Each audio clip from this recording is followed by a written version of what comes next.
Hi guys, this GR Yaris behind me has just made 250 horsepower on the dyno, and that is our base figure. So we're now going to see what we can do to improve that, as well as add some sound and make the car look a lot better.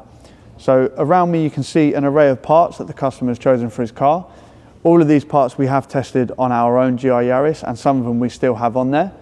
We start with the Aulitzky exhaust, which has a valve system which plugs into the camber system of the car and allows you to change the valve opening and closing using the different sport modes and track mode. Around the exhaust you can see the Giacuzzo Bodykit.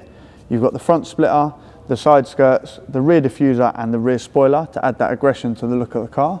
In addition to those parts, we're also going to fit an Eventuri intake. Now this intake system was developed on our own shop car and it was developed here. If you want to see some more on that, there is a full video series on that made by Eventuri. This intake not only adds power and sound, but it also looks really great in the engine bay. And I personally really like the matte as it matches the pattern on the roof. And last but not least, to accompany all of these modifications, we're also going to do a stage 1 tune on the car, and then we're going to put it back on the dyno and see what power we've made at the end as an end result. So let's get all of this stuff picked up, get the car on the ramp, and we're going to get it fitted.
So the car is now looking and sounding better, but how is it performing? Let's take a look at the dyno graph. So as you can see, this car made 251 bhp and 264 foot-pound of torque in standard form. Now that is a little bit lower than we're used to seeing. Our car made 269, but this is also the lowest mileage one we've seen. So maybe it's been babied around and needs some more mileage to open up a little bit.